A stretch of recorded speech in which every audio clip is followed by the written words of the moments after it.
Hey everybody, this is the Sliders Review, and I'm here today to talk to you about Nancy Drew's Season 3, Episode 1. I completely forgot this came on Friday night. They changed the days on which it comes on, so now they got the Friday night death slot, and that's not good whatsoever. A lot of shows normally end up getting canceled when they on that death slot, but some shows survive, so I have to say, this episode was pretty interesting. It was a little peculiar at times. It was interesting at times. It was pleasant at times. It was irritating at times. When it comes to this show, one thing I've learned about the second season is even though they'll tell you something on the show, that doesn't necessarily mean it's true. So certain events that happen in this episode, just gotta wait and see if they're actually true. So yeah. So basically it starts off and Nancy's ready to tell the world, who her famous grandfather is and stuff. And ironically, she's telling it to Penn and Teller for some reason. I don't know if they're playing Penn and Teller on the show, but they're like a news crew. Penn is just doing like the questions and Teller's being Teller, biting the camera and everything. So that's kind of bizarre to see on the show, that level of humor. And so it's been a whole week since the finale of the second season. And when it comes to George and Nick, George is furious because she told Nick after she proposed to him, like, I'll give you time to give me an answer. He took a whole week. So she's fuming mad this entire episode, just constantly like shouting at people and like everything. Also, her sister now works at the little restaurant with her now. When it comes to Bess, Bess is kind of rebounding, kind of like hard in a clickety clackety like release kind of way. Basically, what it is this: since falling in love with Odette and can't fall in love with a ghost, she is now on a dating app and she's dating tons of random women. And she doesn't want none of them for some reason. She says she's just not ready to get in a relationship, but she's constantly going on dates. And when she's on these dates, she's never happy. Even with the ones she's like making out with and stuff. And after making out with them, she'll like delete them off her friends list. And then in one scene, it was kind of funny. Like they gave a something interesting to do. So like she's on a date with this one lady, is boring her. She texts Ace. He drives in like a maniac on his car, talking about, Bess, we need you now. So she's like, oh, gotta go. And so they hop in the car and he's still driving like a maniac for some reason. And then his interesting time left. But they're talking about like Amanda and stuff. And him and Amanda, I'm not really sure what's going on with them. He says that everything's fine, but with his like doll expression and voice, it's kind of hard to tell what's really going on. So it seems like they're having a slight problem, but not. But he says like everything's good, and she's with her dad now. He got an early release, but her dad is having him do stuff for him. And Bess is like, oh no, he's having you do mob stuff and things. But because he had a box of chocolates in his car with a weird symbol on it. Now this box of chocolate comes back up again with this lady. I don't know if this lady's a cop. Maybe she is, I don't know. Speaking of cops, there's another crime scene that happened. Now I have to say, this episode, like I said, it started off slightly peculiar, but then it picked up. It picked up and it started getting really good because they started having an actual detective narrative. See, they found when Nancy was walking around, because they had some kind of like carnival festival thing. She walks around, she sees a dead body, she screams and freaks out. And the dead body has a giant hole in his chest where the heart should be at, because the heart's been ripped out. And so, like, they're like doing their detective stuff. I love that part. Like, that's what I love. So when she goes to visit like the police station, it's a new police chief. This dude's too young looking and sounding to be a cop, but whatever. But he's older, but he just looks younger. And so she's like, oh, my name is Nancy Drew, blah, blah, blah. And he's like, uh, would you like my help? He's like, no. Stuff. And he gives her this long-winded speech that's really interesting. But he's basically just tells her, I just don't need your help and everything. This is police work. The police handle it. So she's miffed by this and not exactly too happy. But it's interesting to see somebody put her in her place, because when he first said no, she rattled off all her accomplishments to him and everything, and he just shut it down. So that was kind of interesting. It's an interesting thing because we don't want her to be too perfect on the show. You know what I'm saying? And so one other thing comes with her. She gets her letter from the college that she signed up for, Columbia. And so later on, she finds out they rejected her, plain and simple as that. And so she's sad by that because she thinks of herself as the great Nancy Drew, and the great Nancy Drew can't even get into college. So it's nice to have that flaw in her personality, because it's just like she's too perfect at times, especially in the second season. However, it would have been nice to dwell on this a little bit, but she gets over it very quickly because she gets accepted in something else. And she realizes, being a detective here in this town is a whole lot better. Even though she was upset, 'cause she's all like, she's gonna stay in this town and hunt down ghosts for the rest of her life. But she kind of got over it a little too quickly, so that's a little like bugging and stuff. So I wish that would have happened. She would have dwelled on that for the rest of the season. So, she still likes Ace. She's kind of like talking to him, and she won't tell him the dream thing she had of him, but, at some point in time, so as she's tracking down like the killer and stuff, it leads her someplace. I forget. And so she goes there because the dead body happened on their family property, the Hudson family property. So she gets her dad to help her. The scenes with both of the dads is another peculiar part. Like they're more comedic in this episode, especially Ryan. Like Ryan's development has been bizarre. Like he started off as very sleazy and angry in the first season. Then when he found out that Nancy is his daughter, he started being like super nice in the second season. But then now he's acting peculiar. Even like when she said she needs his help with a case, he runs in a very goofy kind of way, like goof troop kind of way. And it's just like, I liked him better in the second season. But it would have been more interesting to keep him the way he was in the first, because he had more character intrigue and stuff.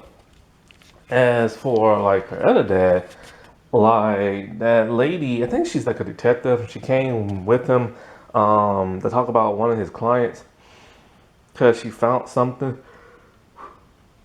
For some strange reason, he thought she wanted a date with him and he rejected her. And she's all like, I don't even remember asking. So that was just weird, man.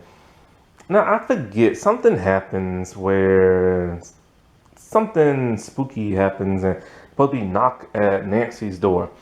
And like, if when she answered, I think it's supposed to be like a ghoul or something like that.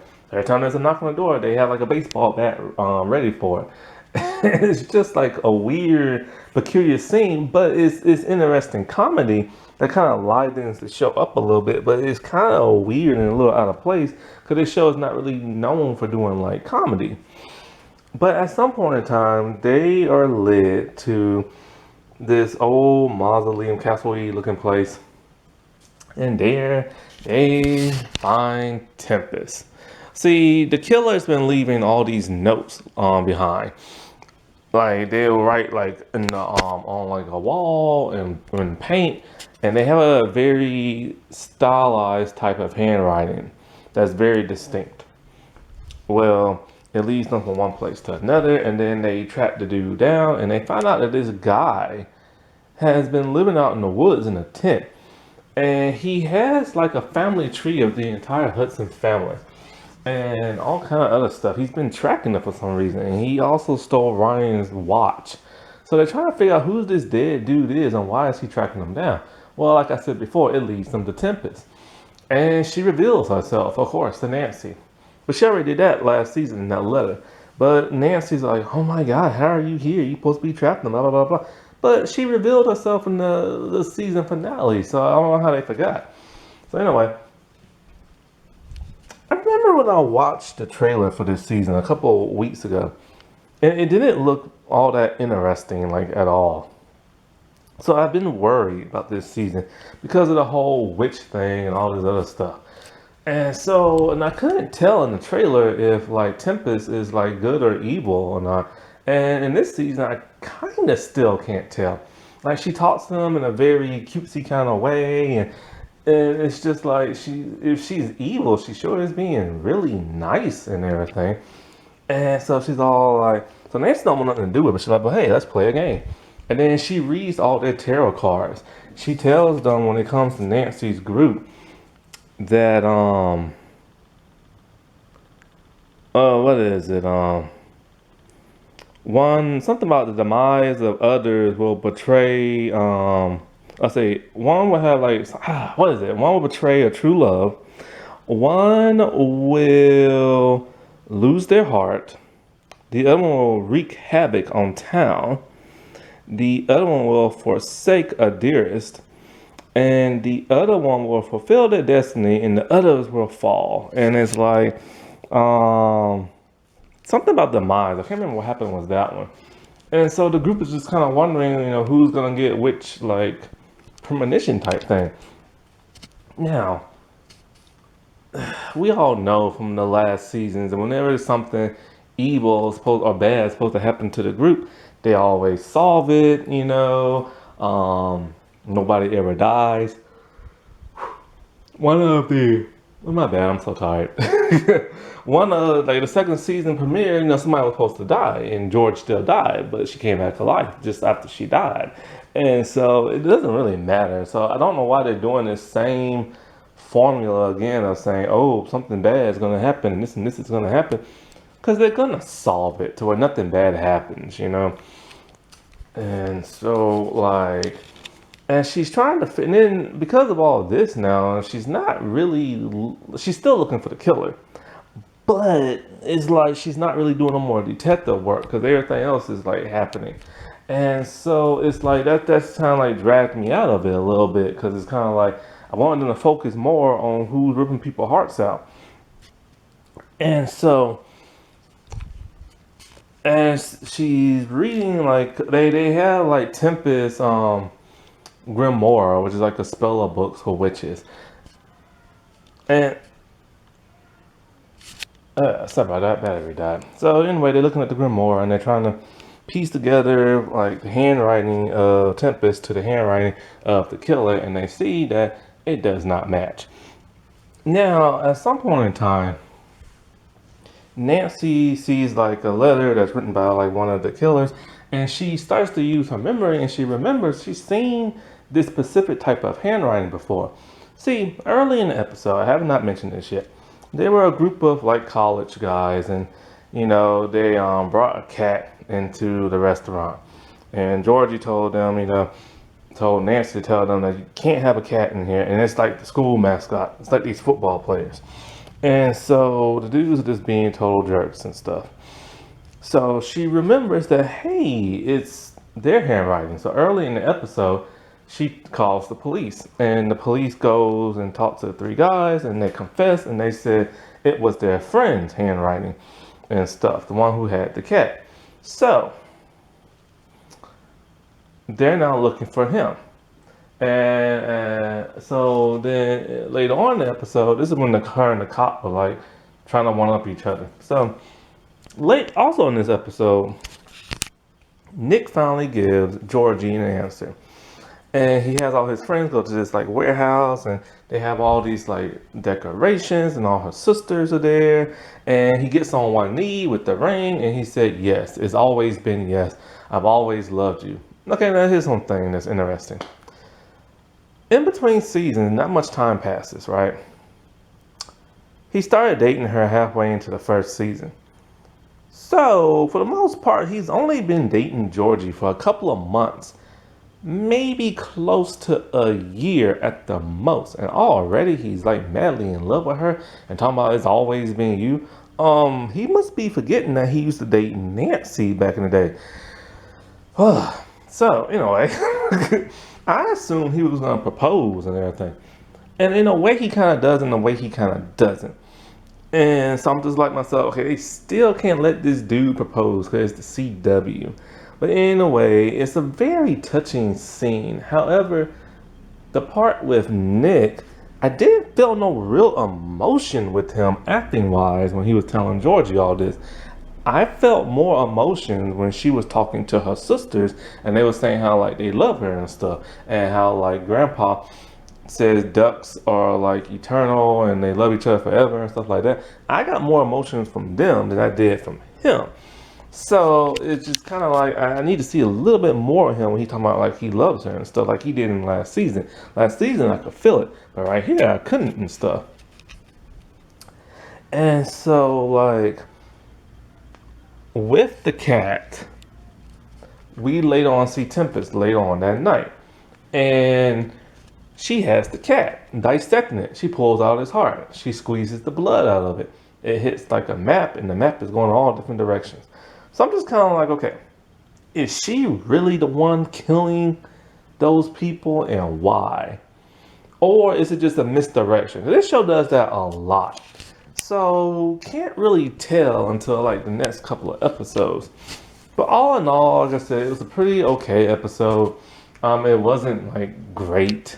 It had its moments of coolness and everything, but then it later got muddled like with all like the Tempest, witchy stuff, and like all the other stuff and the comedy and stuff, and it's just like it's just an alright episode for the most part. Like it's intriguing, but I just still think it's kind of weird that they went from a show about like a young detective and then all of a sudden ghosts show up. So like, okay, fine, I can deal with the ghosts.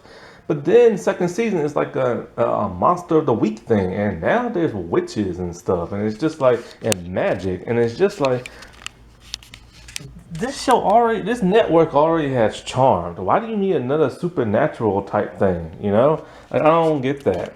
Alrighty, well I'll talk to y'all later. Bye.